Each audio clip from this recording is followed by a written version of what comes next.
dedicated to Eastern and Southern Kentucky. This is WYMT Mountain News Weekend Edition. Good evening, I'm Keaton Hall. One person was pronounced dead at the scene after a car-on-pedestrian collision in Pikeville earlier today. Officials with the Pikeville Police Department say 44-year-old Keen Michael Johnson of Pikeville attempted to cross US 23 on foot. Keen was struck by a vehicle and was pronounced dead at the scene. US 23 northbound in Pikeville was closed for much of the afternoon as police conducted an investigation. Police officials say the accident appears accidental, but that's going to be pending an investigation. No arrests are expected to be made. We've got a reporter in the area who says the road has since reopened. Officials have identified the man killed in an officer-involved shooting in Floyd County. We first reported this story last night as breaking news. It happened Friday afternoon on US 23 between Route 80 and Kentucky 1428 in Allen. State police say they pulled over a car matching the description of one they were looking for as part of a domestic violence incident. They say the trooper was put in life-threatening situation and shot the driver. Floyd County Deputy Coroner Chuck Hall says Glenn Edward Bays of Herald was pronounced dead at the scene just before 5:30 p.m. The KSB Critical Incident Response Team continues to investigate the incident. Sheriff's deputies in Tennessee are investigating a shooting that happened in Campbell County on Saturday. Officials say the shooting was at a home in the White Oak area. Sheriff Wayne Barton confirmed the victim was a woman. She was transported to Tenova Medical Center for treatment. This is an ongoing investigation. A suspected Chinese spy balloon, first seen over Montana earlier this week, has been shot down. According to U.S. official, the balloon was shot down off of the East Coast. Before the downing, the Federal Aviation Administration had issued a ground stop for several airports in the Carolinas. It comes as Secretary of State Antony Blinken postpones his trip to China.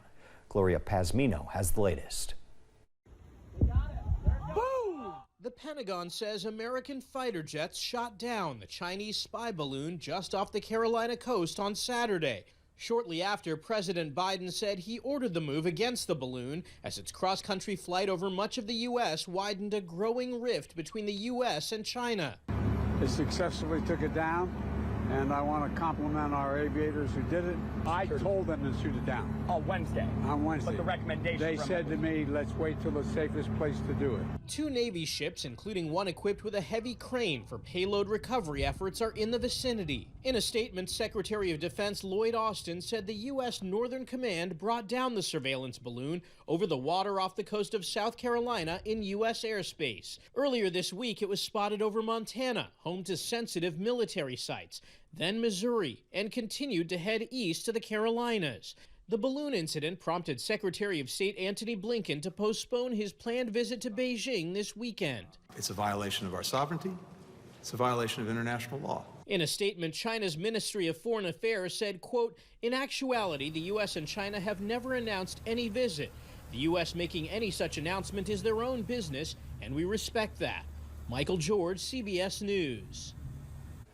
On Friday, the Pentagon said that another suspected Chinese spy balloon has been spotted crossing over Latin America.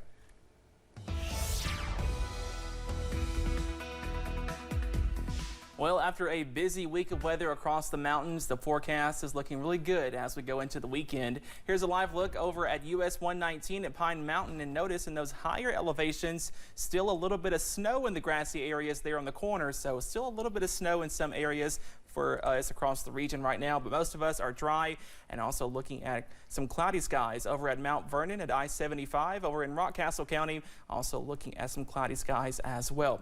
43 in Hazard, 44 for Pikeville, 45 in Jackson, and 43 also in London. Most of us in those middle to lower 40s at this hour. The good news, we are dry on radar, but notice clouds are continuing to increase across the region right now, and that will stick around into the rest of your Saturday evening and into tonight as well. We stay dry under that cloudy sky. Overnight low is a little bit chilly, falling into the middle and lower 30s, but some good news if you're a fan of the warmer weather. Some warmer weather is on the way. All that and more coming up in just a little bit. Keaton. Thanks, Cameron. Wise County Sheriff's Office officials are asking for your help in identifying suspects. Officials say these two people were recorded near the park in Appalachia, Virginia on February 2nd at 10:15 p.m. They say there's an investigation underway after several reports of vandalism on that night. If you have any information, you're asked to call the Wise County Sheriff's Office at 276-328-3566. Police in Pikeville are asking for help in locating these two women. Officials say they're wanted in reference to an investigation. If you got any information as to who they might be, you're asked to call the Pikeville Police Department at 606-437-5111. One Floyd County family has finally reopened their small business more than 6 months after it was flooded. In July, the Haincamp's home and small business in Garrett was nearly destroyed. Since the floods, they've focused on rebuilding and returned to their home just before Thanksgiving in 2022. On Monday, their small business, Hainkamp Manor Bikes and Books, officially reopened. And owners Deidre and Onis Hainkamp say it'll take more than water to get them out of eastern Kentucky. When it dried up enough that I could go in, and one of my friends showed up and we were taking and salvaging stuff. We looked at one another and she said, "This is still your home." And I said, "Yes, it is. And it'll be my home forever until it falls down around me." The bike and book shop is the family's primary source of income, and the Hainkamp say being able to reopen so soon is a blessing. We'll have more of their story tonight at 11. The Lexington, Kentucky Sport, Boat, and Recreation Show is back for the first time since COVID. For 4 decades, the event has helped you get everything you need for your outdoor adventure. From boats and RVs, you can also check out the latest in fishing gear and even outdoor decorations. The show runs until 5 p.m. tomorrow. If you want to get your tickets, you can go to lexingtonboatshow.com. One eastern Kentucky community is looking to take part in the adventure tourism boom we've been seeing across the region. And after years of planning, several ideas are finally coming to fruition. WYMT's Alyssa Williams was in Letcher County to learn more about this development.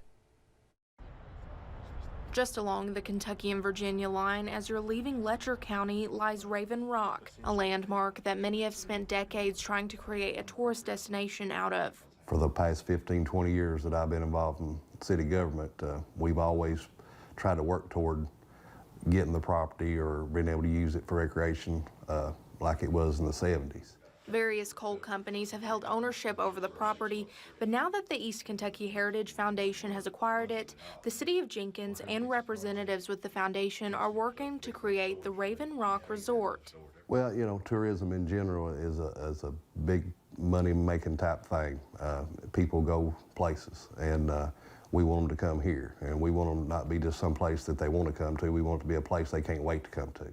Those over this project say although it is still early in development, they are planning to use a recent grant to help fund new infrastructure, cabin builds, and other ideas. Further down the line, we hope to have a conference center, the mountain bike trails, and at the very least, like the absolute worst case scenario, we own 844 acres of land that can be used for hiking and biking trails, at the very least, for the community to enjoy and visitors to enjoy.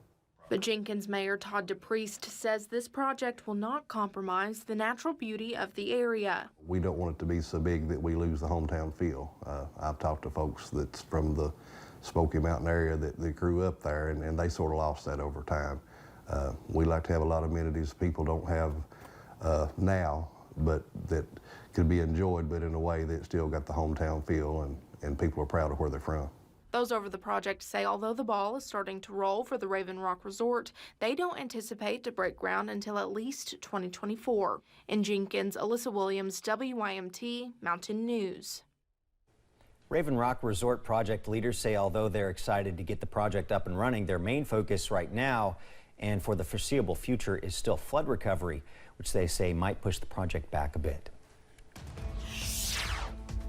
Coming up at 6, how the Appalachian Horse Project has made a mission of caring for free roaming horses over the years. Plus, temperatures are chilly this evening, but a warm-up is on the way. All those details coming up next.